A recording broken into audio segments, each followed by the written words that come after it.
Mutual fund investments are subject to market risks. Read all scheme-related documents carefully. సరే, insurance claim దానికి సంబంధించిన scams అని ఒకటి రీసెంట్గా ఒకటి చూసాను. ఇది పాయింట్ ఏంటంటే, ఇవి నాకు కూడా ఉంది సేమ్ అదే డౌట్.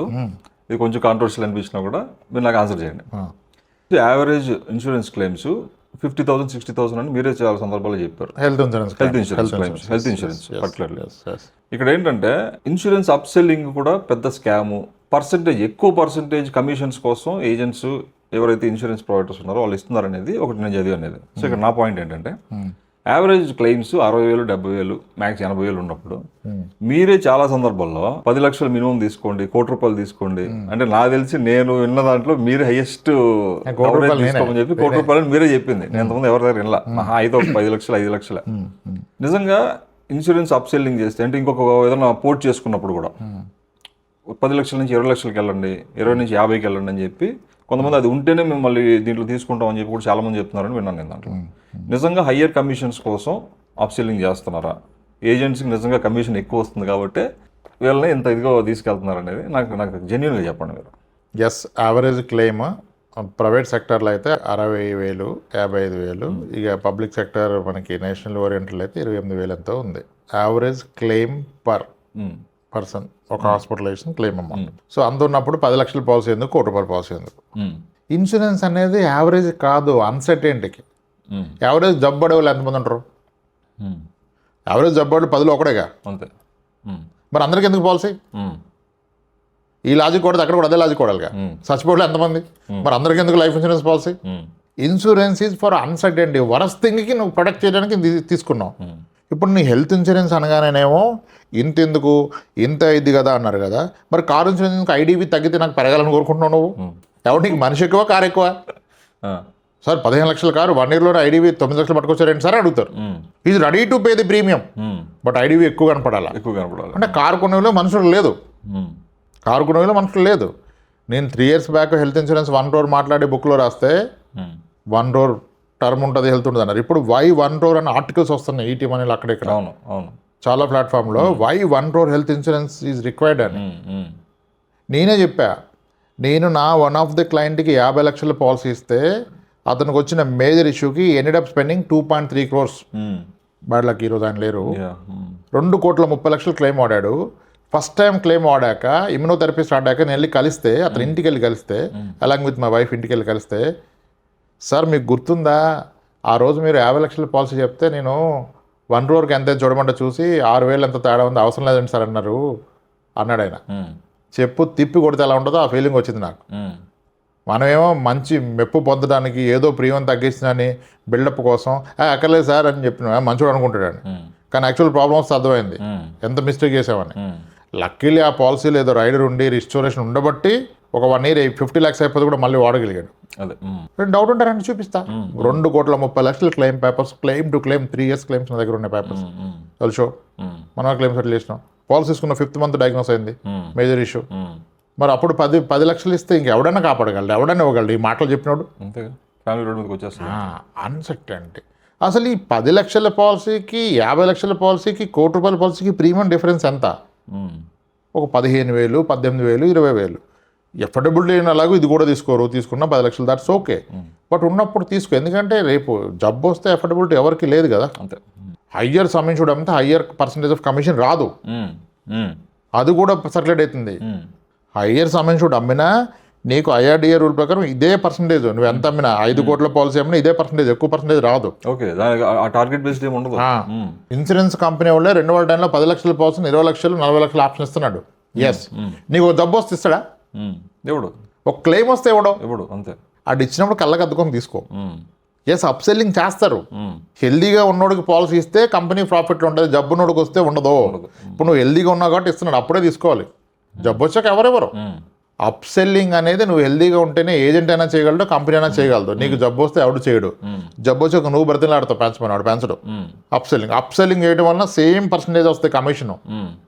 1 crore పాలసీకి ఇంత పర్సంటేజ్, XX 10 lakhsకి X% అని ఉండదు.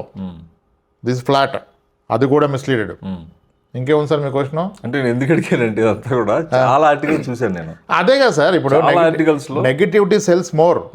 ఇప్పుడు అందరం పాజిటివ్ చెప్పినప్పుడు ఒక నెగిటివ్ చెప్తే వాడు వీడియో ఎక్కువ చూస్తారు. మరి అంటే అన్ని ఆర్టికల్స్ వస్తున్నప్పుడు, అంత ఇన్ఫర్మేషన్ పబ్లిక్కి వెళ్తున్నప్పుడు ఇది మిస్టేక్ అంటే ఎవడు ఎఫర్ట్ చేయలేని మిస్టేక్ ఇది. హెల్త్ ఇన్సూరెన్స్ పరంగా మీరు ఒక మిస్టేక్ చేస్తే అది ఎవడు ఎఫర్ట్ చేయలేని కదా. కామన్ మ్యాన్ పర్సెప్షన్ ఎలా ఉంటుందో అదే పర్సెప్షన్ అడిగాను నేను మిమ్మల్ని. ఇప్పుడు ఇంకోటి పోర్టబిలిటీలో పెంచుతున్నారంటారు కదా. అవును. ఇప్పుడు రూల్ ఏంటంటే కొన్ని కంపెనీస్ ఎక్కడైతే ఇష్యూ ఉందని అనుకుంటున్నారో వేరే కంపెనీస్ ఆ కంపెనీస్ పోర్టబిలిటీకి వస్తే నువ్వు అడిగినా నీకున్న కవరేజ్కి డబ్బులు కన్నా ఎక్కువ. నువ్వు రియలైజ్ అయ్యావు 50 లక్షలు కావాలి, నీకు 5 లక్షలు వస్తే 10 లక్షలు మించమని అంటున్నారు. Even if is eligible, is healthy but ఇవ్వట్లా. One of the insurance company నువ్వు సో కంపెనీ నుంచి వస్తే నేను నీకు పాలసీ ఇస్తే ఈ ప్లానే ఇస్తా, దీంట్లో మ్యాండేటరీలీ డిడక్టబుల్ పెట్టాలి నువ్వు 50,000 అంటుంది. అంటే ఈ ప్రతి క్లెయిమ్లో 50,000 నేను నీకు ఇవ్వను, అటువంటి ప్లానే నీకు ఇస్తా, డే 1 నుంచి ఇవ్వను అంటుంది. ఎందుకు స్పెసిఫిక్ రీజన్ ఏమన్నా దానికి? ఎందుకంటే వాళ్ళు రిస్క్ అసెస్మెంట్ చేసుకున్నారు. ఓకే. అక్కడ నుంచి వచ్చిన పోర్టబిలిటీ కేసులో క్లెయిమ్స్ వస్తున్నాయి, ఎక్కువ వస్తున్నాయి. ఓకే. ఇప్పుడు ప్రాబ్లం ఏమైందంటే సార్, ఇప్పుడు నేను ఒక కంపెనీ పాలసీ తీసుకున్నా, అది నాకు చాలా రీజనబుల్ ప్రీమియం వచ్చింది. కానీ వాడు నాకేం పెట్టాడు కండిషన్ అంటే క్యాట్రాక్ట్ సబ్ లిమిట్ 40,000 పెట్టాడు. 40,000 ఇది sub limit for cataract. Cataract అనేది 2 years తర్వాత కవర్ అవుద్ది. 2 years దాకా కవర్ కాదు. Kidney stones, gallbladder stones, cataract, hernia, vascular veins చాలా ఉన్నాయి, పైల్స్ ఇటువంటి. సో ఇప్పుడు ఏమైంది, నాకు ఇక్కడ 2 years కంప్లీట్ అయిపోయింది. ఇప్పుడు నేను పోర్టబిలిటీకి వెళ్తున్నా వేరే కంపెనీకి, ఆ కంపెనీలో ప్రీమియం ఎక్కువ, కానీ క్యాట్రాక్ట్ సబ్ లిమిట్ లేదు, 1,00,000 ఇస్తాడు, 1,20,000 ఇస్తాడు. ఓకే. ఇప్పుడు నేను ఏం చేస్తున్నా, ఈసారి ప్రీమియం వీడికి కట్టి క్యాట్రాక్ట్ చేయించుకుంటా. ఇప్పుడు నేను 1,00,000 రూపాయలు వాడుకుంటా, అక్కడ ఉంటే నాకు 40,000 వస్తారు అనుకుంటున్నాడు. మరి వాడు తెలుతా కూడా వాడు అసెస్మెంట్ చేసుకుంటాడు. కానీ వాడు ఇస్తే నేను క్యాట్రాక్ట్ ఇవ్వాలి. వాడు 2 years వెయిటేజ్ అంటే పోర్టబిలిటీ అదే కదా, సీనియారిటీ క్యారీ ఫార్వర్డ్ అవుద్ది కదా. ఇవన్నీ కౌంట్ చేసి వాళ్ళు రెస్ట్రిక్ట్ చేస్తున్నారు. చాలా ఉన్నాయి. చాలా తెలివైన వాళ్ళు తక్కువ ప్రీమియం తీసుకొని సీనియారిటీ ఇక్కడ అయిపోయినాక అప్పుడు పోర్టబిలిటీ చేస్తే నాకు డే 1 అన్ని కవర్ ద్వారా తీసుకోడు. నువ్వు తక్కువ ప్రీమియంలో ప్లాన్లో ఉన్నావు కాబట్టి ఇప్పుడు ఎక్కువ ప్రీమియం ప్లాన్ తీసుకున్నా వాడు తీసుకోడు. మన ఐఐడి రూల్ ప్రకారం ఇవ్వాలి. ఇప్పుడు ఒక కన్ను క్యాట్రాక్ట్ చేయించుకుని అర్థమైంది సార్ 40,000 ఇస్తారని, వీళ్ళ ఫ్రెండ్ చెప్పారు నా పాలసీలో నాకు మా నాన్నకి 90,000 ఇచ్చారా అంటాడు. అయితే నేను ఆ కంపెనీకి వస్తాను అంటాడు. అసలు తీసుకోడు. ఒక కన్ను అయితే 2వ కన్ను అయిందాక తీసుకోడు. ఒక మోకాలు చెప్పి మారితే 2వ చెప్పు దాకా తీసుకోడు. 2 మారిస్తేనే తీసుకుంటాడు. అంత ఈజీ కాదు పాలసీ రావటం. వచ్చినప్పుడే దాన్ని అసలు అందరం నెగిటివ్ చెప్తుంది కానీ ముందు తీసుకోవాలి. ఎక్కడో ఒక దగ్గర ఇవన్నీ చెడగొట్టడమే తప్పితే ఏం ఉపయోగం లేదు. ఆడి కమిషన్ ఎక్కువ వద్దా, ఆడికి వద్దా, నీ క్లెయిమ్ వస్తుందా రాదా అది చెప్పు. నీ క్లెయిమ్ వస్తుందా రాదా, నీ కాంటాక్ట్ సబ్లిమిట్ లేకుండా ఉందా, నీకు రూమ్ రెంట్ క్యాపింగ్ లేకుండా ఉందా, నీకు డిడక్టబుల్ లేకుండా ఉందా, నీకు రోబోటిక్ సర్జరీకి సబ్లిమిట్ లేకుండా ఉందా, మళ్ళీ ఆడు కట్ చేస్తున్నా, అది కదా నువ్వు చూసుకోవాల్సింది. వాసన చెప్పాలంటే వాళ్ళ కమిషన్ వస్తే మనకు వచ్చి ఫరకేం పడదు.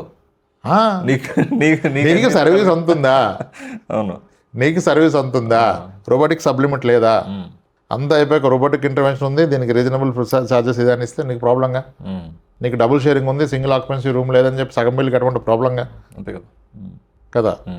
అది నువ్వు తీసుకుంటే ఒక పాలసీని అర్థం చేసుకొని ఆ వెయిటింగ్ పీరియడ్స్ కూడా రెడ్యూస్ చేసుకోవచ్చు. Pre existing diseases waiting period reduction ఉంది, ఆ రెడీలు పెట్టుకో. రూమ్ రెంట్ క్యాపింగ్ లేకుండా చూడు, కో పేమెంట్స్ లేకుండా చూడు, అడ్వాన్స్ ప్రొసీజర్స్ కవర్ అయ్యే విధంగా చూడు. ఇది పోయి ఎవరికి ఎంత వస్తుంది, దీంట్లో స్కామ్ ఏంటి, వీడు ఎందుకు నాకు ఎక్కువ అమ్ముతున్నాడు, ₹1,00,000 అమ్మితే వీడు కోట్లు సంపాదిస్తాడేమో, నేను 10 లక్షలే తీసుకుంటా అంటే ఎవరు అట్ ది ఎండ్ నష్టపోయేది ఎవరు? మీరు ఎక్కడన్నా తప్పు చేయండి సార్, ఇన్వెస్ట్మెంట్ తప్పు చేయండి, పోయేదేముండదు. ఇన్సూరెన్స్లో తప్పు చేస్తే ఇంకా అయిపోయినట్టే. హెల్త్ ఇన్సూరెన్స్, టర్మ్ ఇన్సూరెన్స్ క్లియర్గా అర్థం చేసుకోండి. క్లియర్గా అర్థం చేసుకోండి ఎంత కావాలి, ఎందుకు తీసుకుంటున్నాం, భవిష్యత్తు అవసరాలు ఏంటి, రూపాయి ఎక్కువైనా బెస్ట్ ప్లాన్, బెస్ట్ ఫిట్ తీసుకోండి. దానికి నెగిటివ్ అయితే మస్తు దొరుకుతాయి మీకు. స్కామ్స్ ఇన్ హెల్త్ ఇన్సూరెన్స్ కొట్టండి, వస్తాయి. క్లెయిమ్ రిజెక్ట్ అయితే అంటున్నారు.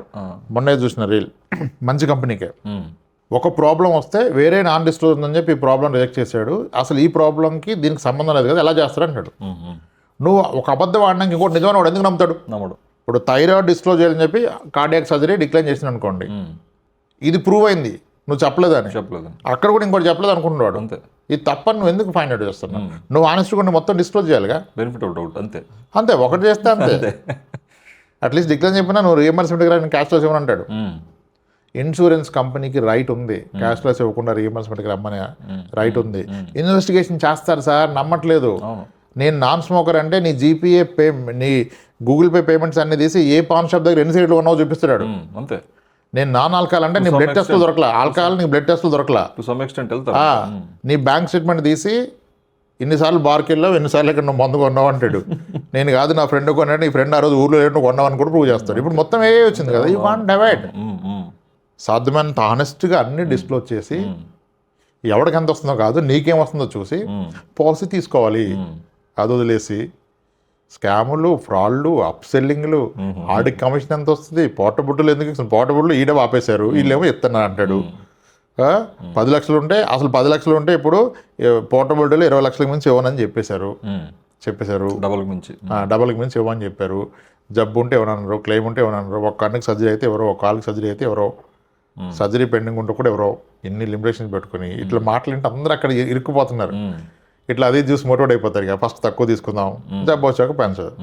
ఇందాక అన్నట్టు 30 lakhs క్లైమ్ సెటిల్ చేసాము ఒక పర్సన్కి అని చెప్పి అన్న వెళ్తే, క్లైమ్ అవ్వకపోతే పెద్ద రాద్ధాంతం చేస్తున్న కేసెస్, స్కామ్లు, గీమ్లు అని చెప్పి ఇట్లాంటి క్లైమ్స్ కూడా చాలా జరుగుతుంటాయి కదా, మరి ఇవి రావు ఎక్కడ బయటికి? సార్ నాకు టైం దొరికి ఎవరన్నా పర్మిట్ చేస్తే చూస్తున్న వాళ్ళు ఎవరన్నా మేజర్ హాస్పిటల్స్, కాస్త bigger hospitals 100 beds and above, I would like to make a programme. వాళ్ళ క్లెయిమ్ డెస్క్ దగ్గర, ఇన్సూరెన్స్ క్లెయిమ్ డెస్క్ దగ్గర కెమెరా పెట్టి నేను వాళ్ళని క్వశ్చన్లు అడిగి, వాళ్ళని కాదు పేషెంట్స్ని అడిగి చేయాలని ఉంది ప్రోగ్రామ్. వస్తే ఎవరు చెప్పరు, నాకు వచ్చిన ఆయన పోస్ట్ చేశాడా, రాకపోతే పోస్ట్ చేస్తున్నాం. Entire industry average claim settlement ratio is around more than 85%, 90%. వాడు దొంగ అయితే 50% అవ్వకూడదుగా, 90% ఎట్లా అవుతాయి? మనం 98, 96, 95, 90 మాట్లాడు. ఇండస్ట్రీ యావరేజ్ కదా, ఇండస్ట్రీ యావరేజ్ అంత ఉందంటే ఎవడు ఫ్రాడు? ఎవడు ఫ్రాడు? ప్రతి 10 మందిలో 9 మంది క్లెయిమ్ అవుతున్నాయి. 90% అంటే 9 మంది ఒకటి ఘాట్ల, ఆ ఒక్కరిని చూసి నువ్వు తీసుకోవడం మానేస్తే. అసలు మేజర్ హాస్పిటల్స్ ఏమైనా యాక్సెస్ దొరికితే వెళ్ళి ఆ క్లెయిమ్ దగ్గర క్లియర్ హానెస్ట్ కెమెరా పెట్టి క్లెయిమ్ వచ్చిన వ్యక్తిని ఎక్స్పీరియన్స్ అడగాలి, క్లెయిమ్ రిజెక్ట్ అయిన వ్యక్తిని కూడా ఎక్స్పీరియన్స్ అడగాలి. నిన్న మాదేదో క్లెయిమ్ రిజెక్ట్ అయింది, రిజెక్ట్ అయింది మా విజయ్ లేడు, ఆయన ఫోన్ ఎత్తట్లా, కస్టమర్ నెంబర్ నా దగ్గర లేదు, ఆయన ఫోన్ చేస్తున్న మాట్లాడితే క్లెయిమ్ రిజెక్ట్ అయింది. అది 2 years వెయిటింగ్ పీరియడ్, ఏదో చెప్పాడు ఇష్యూ, నాకు అర్థం కాదు. అది 2 years వెయిటింగ్ పీరియడ్లో ఉంది. సరే చెప్పలేదు సార్ నాకు అంటాడు. అప్పటికి చెప్తాం మేజర్వి ఇట్లా చాలా ఉన్నాయి, 60-70 లిస్ట్ ఉంది 2 years కవర్ కానివి. అది 1 year తర్వాత పోర్టబిలిటీ అయిన కేసు, 1 year వేరే కంపెనీ నుండి ఇప్పుడు ఇంకో కంపెనీకి వచ్చాడు ఆయన, ఇంకా 2 years అవ్వాలా, అయితే కవర్ అయ్యేది. లాస్ట్ 1 month గ్యాప్లో మిస్ అయిపోయింది. అది స్టాండర్డ్ ఐఆర్డీ అయినా ఏ కంపెనీనో రాదు. కానీ ఇప్పుడు ఆయన ఫీలింగ్ ఎట్లా ఉంటుంది, నేను అనవసరంగా వచ్చాను ఈ కంపెనీకి, అక్కడ ఉండి వచ్చేది అనుకోండి. ఆయన ఎత్తుకోమని చెప్పాం, మేము డేటా పెట్టాం ఇమీడియట్గా. నేను చెప్పా విజయ్ మొత్తం తీసి పెట్టానికి, ఆయనకు అర్థం కావాలి. చాలా మంది ఏంటంటే చిన్న ప్రాబ్లం వచ్చినప్పుడు దాన్ని ఆపేస్తారు, తర్వాత పెద్ద ప్రాబ్లం వస్తాయి, ఇంకా పాలసీ ఉంటుంది. ఎక్కువ రిజెక్షన్స్ ఇవే ఉంటాయి. 2 years వెయిటింగ్ పీరియడ్లు, ప్రీ ఎగ్జిస్టింగ్ వెయిటింగ్ పీరియడ్ వలన రిజెక్షన్స్ అవుతాయి. అంత ఈజీ ఏం కాదు. ఇన్సూరెన్స్ ఒక రిజెక్షన్ కొట్టాం, తర్వాత అంబడ్స్మెన్, కన్జ్యూమర్ కోర్టు తాట తీసేస్తాయి. ఇప్పుడు దానికి కూడా ఎన్నో ఇన్స్యూస్ వచ్చినాయి, క్లెయిమ్ రిజెక్ట్ అయితే చేయించాయి. రిటైర్డ్ ఐఆర్డీ వాళ్ళు పెట్టారు కంపెనీలు, అది కూడా ఉంది. They charge you fee, but they ensure that you get your claim. నీ వైపు న్యాయం ఉంది. అదే. సో ఈ నెగిటివిటీ స్ప్రెడ్ చేస్తారు సార్, అసలు అది పడుచుకోవద్దు. తీసుకుంటే సేఫ్, తీసుకోకపోతే ఏమీ లేదు కదా. దానికి ఎన్ని కారణాలు, ఆడికి అంతగా నువ్వే ఏజెంట్ అయిపో, ఎవడొద్దన్నాడు ఏజెన్సీ ఆప్షన్ కూడా ఉంది. నువ్వే ఏజెంట్ అవు, తీసుకో, నువ్వు ఒక్క పాలసీ తీసుకో. నువ్వు ఇన్సూరెన్స్ ఏజెంట్ అయ్యి నీ పాలసీ తీసుకొని అక్కడితో ఆపే, పోయిందే ఉంది. ఆ కమిషన్ తీసుకొని నేను జీవితంలో నెక్స్ట్ స్టెప్కి వెళ్ళిపో, ఏముంది, కారు కొనుక్కో, అంతే కదా. చార్టెడ్ పెట్టి కొనుక్కో, ఏముంది, కమిషన్ అది ఎర్న్ చేసి ఉంది, ఇన్కమ్ ఉంది, ఇన్సూరెన్స్ బిజినెస్లో ఇన్కమ్ ఉంటుంది. కానీ అది నీకెందుకు, నీకు సర్వీస్ కావాలి, బెస్ట్ ప్లాన్ కావాలి, రెండు తీసుకొని చాలా ఈజీనే ఉంటుంది. ఇన్సూరెన్స్ ఎగ్జామ్ రాసుకొని ఎంపైన్ అయిపోయి తీసుకోండి, అట్లా కూడా ఉంటారు. రైటే, దాంట్లో కూడా తప్పేం లేదు, తప్పేం లేదు, రైటే. సార్ అసలు ఆ డేటా అయితే మీరు అసలు అటువంటి డేటా చూడకండి.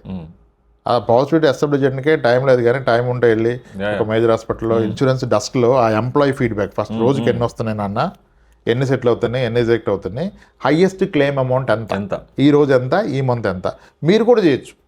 పాలసీ తీసుకునే ముందు అది చేయండి. ఏ కంపెనీ నువ్వు కంఫర్ట్, అలాగే వచ్చిన పేషెంట్ అడుగుదాం. రిజెక్ట్ అయితే కూడా ఏం చెప్దాం, ఎన్ని రిజెక్ట్ అయినాయో అక్కడ తేలిపోద్ది. ఓన్లీ వీడియోలో చెప్పేందుకు నమ్ముతారు మీరు? You go to the near by multi speciality hospital, insurance dusk వెళ్ళండి.